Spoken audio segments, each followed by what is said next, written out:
Hello, everyone, and welcome to this episode of Ignition Time. Folks, I have done extensive videos on our channel talking about why our fellow Americans deserve higher wages and why our fellow Americans have been quitting across the country. Well, folks, in a brand new article from the Wall Street Journal, which you'll see on your screen right now, there is an article that's exploring how both company and employee benefit from higher pay.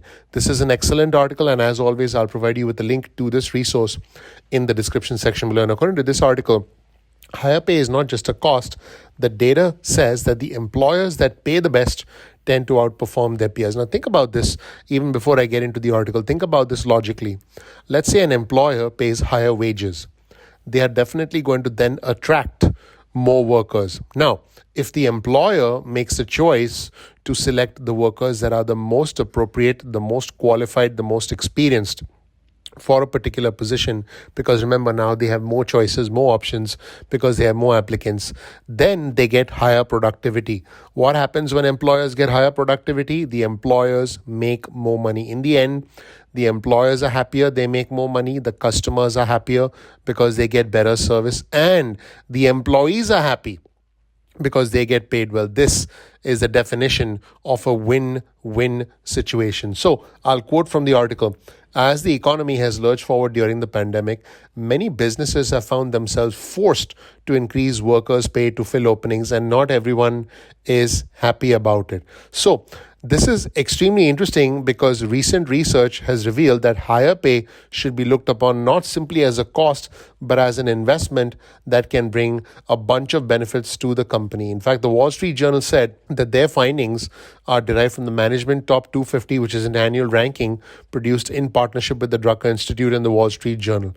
Basically, what they have identified is that companies that are effective and do things well pay higher wages. So, what did the Wall Street Journal do? They examined 886 large publicly traded companies, and what they did was they compared firms in 5 areas as well as their overall effectiveness. So, the 5 areas are customer satisfaction, employee engagement and development, innovation, social responsibility, and financial strength. So when they did their analysis, they found a bunch of very, very interesting things. So what the Wall Street Journal did is that they divided companies into different sections based on how satisfied their employees were and how they paid their employees. And the outcome of the inquiry was pretty clear. Across every area of our model, those companies that pay the best outperformed their lowest paying peers. So in employee engagement and development, the average score for those firms in the top paying quartile, in other words, companies that paid the most, was 57.5. That was a score from 0 to 100. Now, for the companies that paid the lowest, their score was 42.9. The spread was also substantial in overall effectiveness, 56.5 for companies that pay the most and 45.8 for companies that pay the least. In terms of social responsibility, the numbers weren't that far apart, 53.7 to 48. And in terms of financial strength, also what's super interesting is that the numbers were not that far apart, 52.7 to 48.2. This means that companies who pay more are slightly financially stronger than companies that pay less.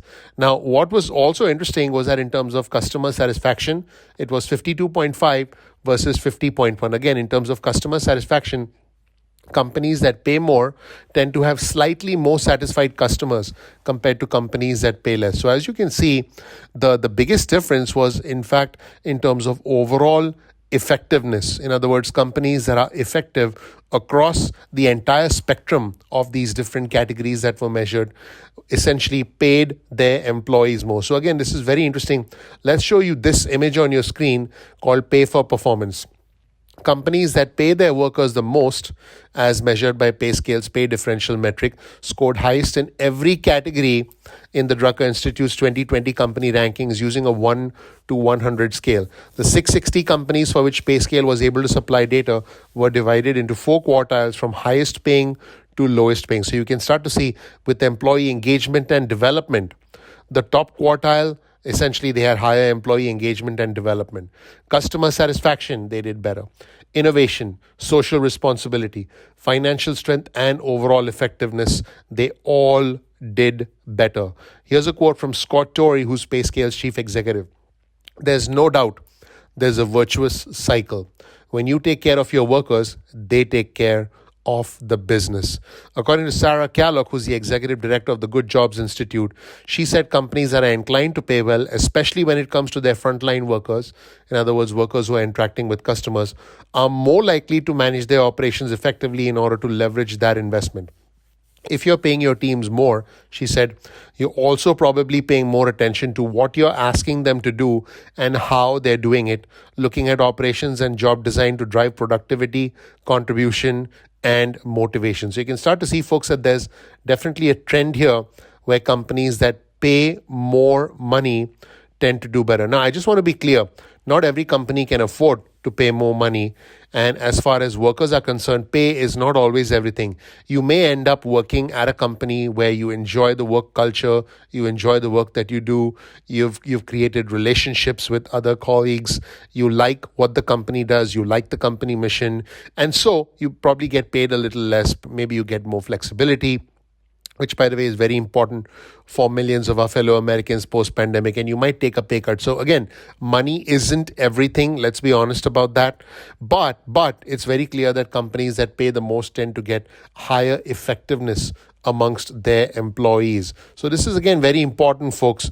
A new survey from the National Association for Business Economics essentially suggested that wages could rise further. In fact, Korn Ferry, the organizational consulting firm, said that companies are now poised to, I quote, evaluate whether they want to rein in the salaries that they've been paying out to new hires. One thing is sure, as the labor market evolves and the American economy tries to return back to normal, companies that pay higher wages to employees will be more effective across the board.